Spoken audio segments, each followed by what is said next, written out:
नमस्कार, मैं हूँ डॉक्टर मीनू वर्मा, स्त्री प्रसूति एवं निसंतानता रोग विशेषज्ञ, युक्ति गैस्ट्रो गायनी क्लिनिक बाराबंकी से। क्या आपको पीसीओडी या पीसीओएस है और आपके मन में ये सवाल आता है कि क्या मैं नेचुरल तरीके से प्रेग्नेंट हो सकती हूँ या मैं प्रेग्नेंट नहीं हो सकती हूँ? अगर प्रेगनेंसी हो गई तो प्रेगनेंसी के बाद क्या-क्या रिस्क आपको हो सकते हैं? आज इस वीडियो में हम स्टेप बाय स्टेप बहुत ही सिंपल लैंग्वेज में समझेंगे कि अगर आपको पीसीओडी है तो आप नेचुरली या एक्सीडेंटल प्रेगनेंसी आपको क्यों हो जाती है और प्रेगनेंसी के बाद आपको क्या-क्या रिस्क हो सकते हैं। चलिए वीडियो शुरू करते हैं।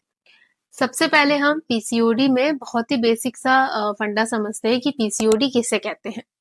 पीसीओडी में होता क्या है कि आपका एक हार्मोनल इम्बैलेंस हो जाता है। उस हार्मोनल इम्बैलेंस होने की वजह से आपके पीरियड्स जो है वो बहुत इरेगुलर हो जाते हैं।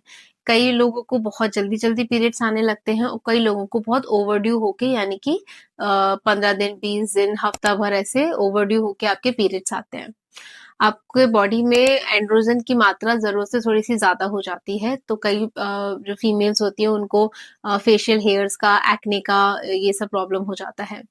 एग रिलीज़ नहीं होता क्योंकि आपके हार्मोन्स बहुत ज़्यादा गड़बड़ हो चुके होते हैं, तो आपका अंडा जो है वो टाइम पे रिलीज़ नहीं होता या कई पेशेंट्स में तो ओव्यूलेशन होता ही नहीं है। आपका वेट गेन बहुत ज़्यादा हो जाता है।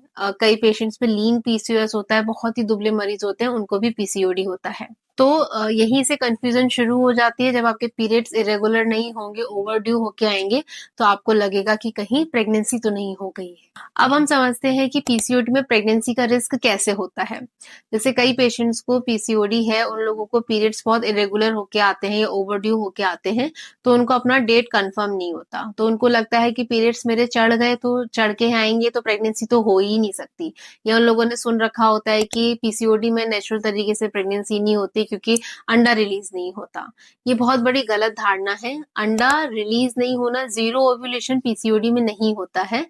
पीसीओडी में ओव्यूलेशन का टाइम बहुत ही अनप्रेडिक्टेबल होता है, लेकिन ओव्यूलेशन होता है। उसका टाइम आपको नहीं पता होता है। मान लो आपको ओव्यूलेशन हुआ, कभी-कभी बिना किसी साइन ऑफ ओव्यूलेशन के भी ओव्यूलेशन हो जाता है या इमैच्योर एग रिलीज़ हो गया, बाद में वो मैच्योर हुआ और उस टाइम पे आपने अनप्रोटेक्टेड रिलेशन आपका हुआ, तो आपको प्रेगनेंसी पॉसिबल है। यहीं से बहुत बड़ी दिक्कतें शुरू हो जाती हैं। अभी ही रिसेंटली एक पेशेंट मेरे पास आई थी, उसको कन्फर्म था कि उसके पीरियड्स ओवरड्यू होके आए हैं और प्रेगनेंसी टेस्ट किया, प्रेगनेंसी टेस्ट नेगेटिव था। वो इसी कन्फ्यूजन में थी कि उसके पीरियड्स आ जाएँगे और उसी बीच में उसको प्रेगनेंसी रुक गई।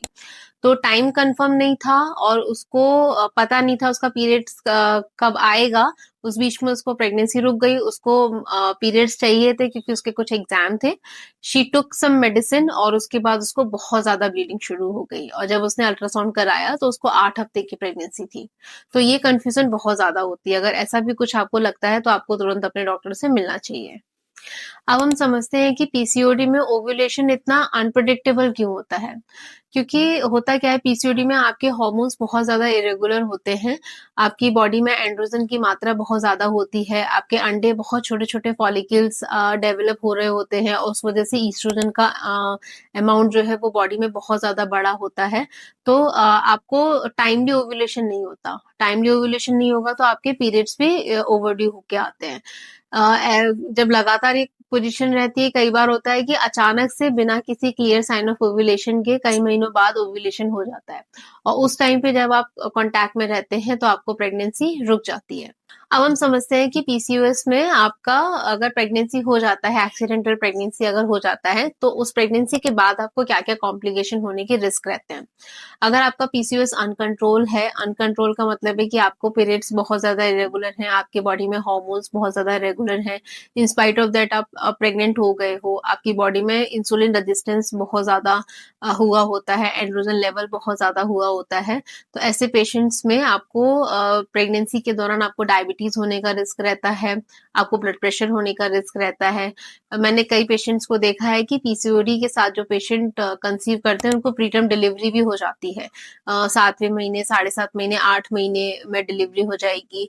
कई बार बेबी का ग्रोथ भी नहीं होता है। जिन पेशेंट्स में एंड्रोजन लेवल हाई होता है, उन पेशेंट्स में बच्चे जो हैं वो नॉर्मल से थोड़े से कमजोर रहते हैं, तो प्रीटर्म डिलीवरी होने का रिस्क उन बच्चों में थोड़ा सा ज्यादा होता है। तो ये कुछ नुकसान होते हैं कि अगर आप एक्सीडेंटल प्रेगनेंसी कंसीव करते हो बिना कंट्रोल किए आपका पीसीओएस। तो पीसीओडी के साथ प्रेगनेंसी पॉसिबल है और हेल्दी भी पॉसिबल है अगर आप प्रॉपर गाइडेंस में आप प्रेग्नेंट होते हो तो पीसीओडी है, आप डॉक्टर से जरूर मिलिए, क्योंकि ऐसा नहीं है कि आपको पीसीओएस है तो आप प्रेग्नेंट नहीं हो सकते हो। लेकिन उसके पहले आपको अपना हार्मोनल इम्बैलेंस जो हुआ है, आपको अगर शुगर है पीसीओडी की वजह से, आपको इंसुलिन रेजिस्टेंस बहुत ज्यादा है, तो वो पहले करेक्ट करना बहुत ज्यादा जरूरी है। अगर ये वीडियो आपको पसंद आया हो तो इसको लाइक और शेयर जरूर करिए, जरूरतमंद को जरूर आगे फॉरवर्ड करिए। मुझसे कोई सवाल पूछना है तो कमेंट बॉक्स में जरूर पूछिएगा, मैं जवाब जरूर दूंगी। ध्यान रखिए, खुश रहिए। Thank you.